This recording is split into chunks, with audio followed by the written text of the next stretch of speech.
Mr. Krishnamani, I'm sorry, introduction of the book by Mr. Vimal Dave.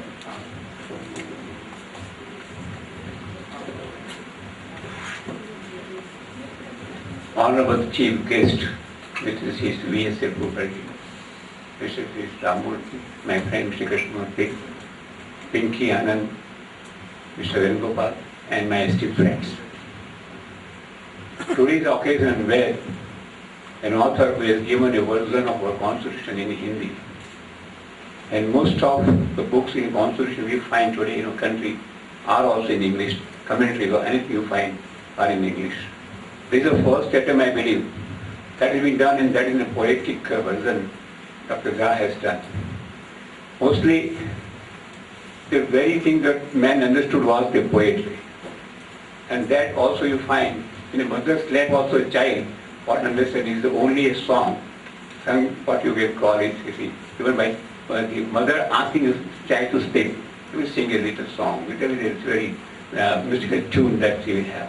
So here in the Constitution also, of course, many of us, those who are lawyers practicing the law, and those who are also professors teaching the law, they know very well how to talk about the Constitution, how to learn, read and preach also. But really, the real man on the street will not find. Any teacher also in the school will not find what the Constitution is. And in this poetry, what our friend Dr. Jha has given, I must first talk about this in Hindi. Of course, Article 343 of the Constitution says the official language of the Indian shall be Hindi. Of course, for 15 years thereafter, Parliament is extended. But anyhow, in any case, my Hindi, if I borrow the words from Justice Sirpurkar, with my begging, मेरी हिंदी जो मैं आपसे सामने बात करूंगा, वो गलती मेरी हिंदी की नहीं होगी, लेकिन मेरी गलती होगी, आप क्षमा करेंगे मुझे। मुझे लगता है कि ये शब्द इन्हीं के थे, किसी प्रवचन में मैंने सुना था इनसे। आज इस अवसर पर हम इकट्ठे यहाँ हुए हैं। डॉक्टर झा का परिचय मेरा बहुत पुराना है। वो एक हरफन मौला पत्रकार, जिसको फ्रीलांसर जर्नलिस्ट कहते हैं, वैसे भी रहे। BA, LLB, MA, MPhil भी किया, PhD भी किया, सब कुछ किया। छुटपुट वकालत में आए, पत्रकारिता तो किया, और उसके बाद अंग्रेजी के प्राध्यापक यहाँ के यूनिवर्सिटी कॉलेज में हैं।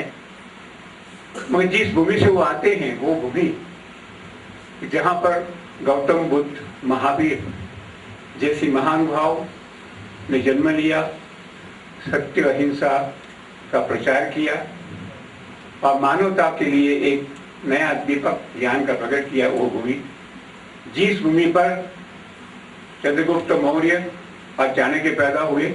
कौटिल्य का अर्थशास्त्र सबको मालूम है, जो हम अपने कहते हैं कि अपना एंशिएंट लॉ की जब बात करते हैं, पुरानी जो हमारे कानून की बात करते हैं, उसमें इस ग्रंथ का नाम आता है।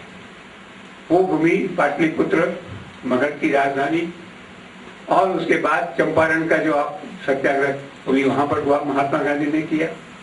राजेंद्र बाबू, जगजीवन बाबू, हमारे लोकनायक जयप्रकाश, इन सबकी भूमि और धरती से आने वाले हमारे डॉक्टर झा।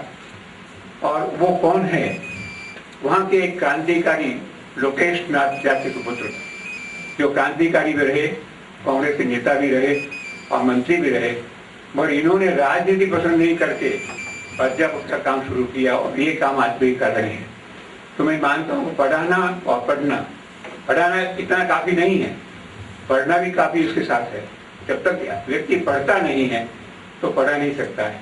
तो पढ़ते भी हैं, पढ़ाते भी हैं और लिखते भी हैं, ताकि और भी पढ़े। इसलिए पता नहीं कितने पढ़ते हैं, टीवी के जमाने में नहीं मालूम, कंप्यूटर के जमाने में, क्योंकि सब कुछ उनको वहाँ इंटरनेट से मिल जाता है। तो सारे सिटीजन, हमारे जो नागरिक है आज के, सब नेटिजन कहलाते हैं।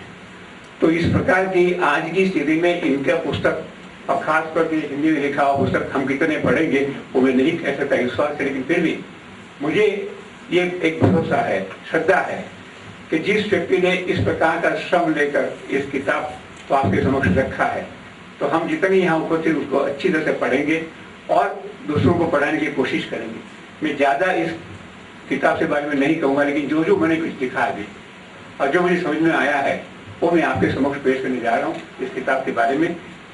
हालांकि इसमें हमने एक प्रति निवेदन लिखा हुआ है लेकिन इसकी तो बाद आप जब किताब आपके हाथ में आगे पढ़ेंगे, पहला तो उन्होंने जो अभी पढ़ के सुनाया आपको, उसके बाद जो है यहाँ पर उन्होंने कहा है संविधान के बारे में, युगानुकूल समयानुसार पदवर पर चिंतन करता यह सबके हित साधन में तत्पर अपने अपने सदगुण का हर व्यक्ति रहित होगा। हमारे काउंसिल कई सारे अमेंडमेंट्स हुए, कहीं हमारे बदलाव आया, जैसी आवश्यकता हुई हमारे संविधान में हमने बदलाव किए और ये बदलाव की बात यहाँ पर ये करते हैं और इसीलिए कहते हैं कि ये जो हमारा संविधान है वो संवादिता का वाहक है। समाज में संवादिता पैदा करने की स्थिति इस संविधान द्वारा हम पैदा कर सकते हैं। यदि ये संविधान इस प्रकार का नहीं होता तो हमारी सामाजिक संविधा जो है वो अखंड नहीं रह सकती, अक्षुण्ण नहीं रह सकती।